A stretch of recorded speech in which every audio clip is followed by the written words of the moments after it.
So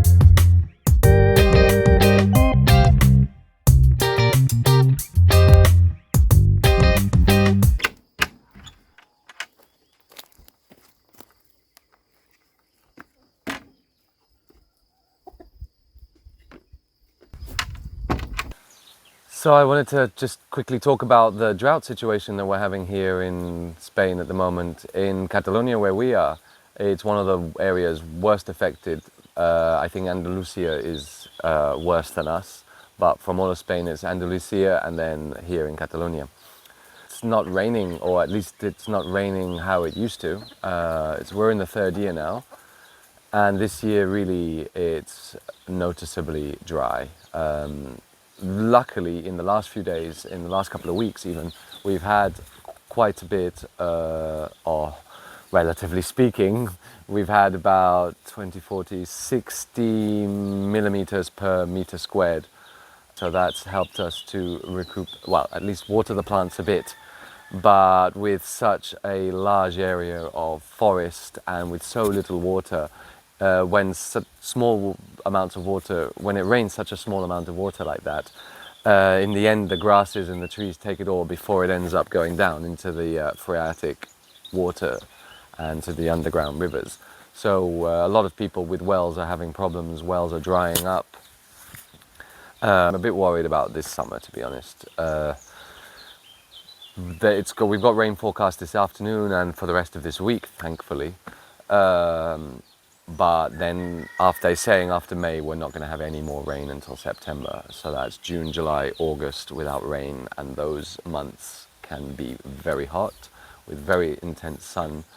And let's see how the plants do. Let's see what the fruit trees can do and what the olive trees can do. Last year in Spain, we had one of the worst olive oil yields because of the drought, and there was a late frost as well that damaged some of the flowers of the trees.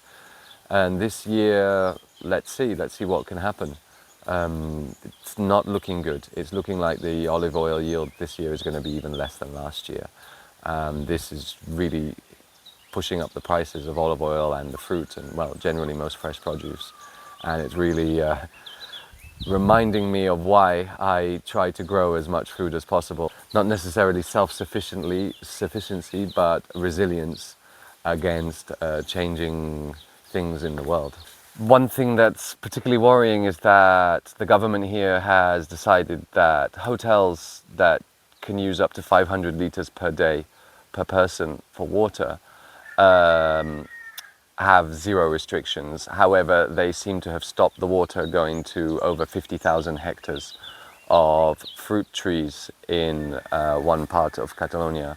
And they are also telling people that they should stop watering their gardens, which for me makes zero sense, that the gardens are the people's food and the trees and the fruit production is important for people to live, whereas hotels don't need, and they can be asked or forced if necessary with legislation to be more effective and more efficient with their water. It can't be that we are at 27% of the water supply in this part of the country. However, people are allowed to fill and drain swimming pools as they like, and the hotels can do what they want. But no, don't water your veggies. After everything I've just said, I'm pretty pleased though that the garden's looking good. The fabas or broad beans are finally starting to get a bit bigger and they're looking good. Strawberries are starting to flower.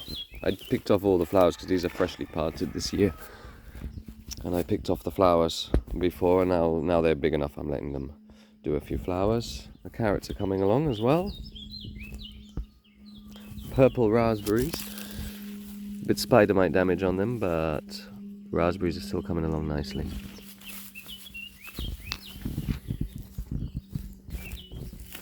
Green cauliflower. Well, for now we've got water in the well, and I've been bringing water by tractor, and I've been filling up our 50,000 litre container for emergencies, and we're definitely going to end up having to use that, I would say, by the end of the summer, or middle of the summer even, if it keeps going like this. But for now anyway, we have water in the well, but a lot of people don't. So fingers crossed that this summer is not as hot as they say it's going to be. Anyway, thanks for listening. Bye.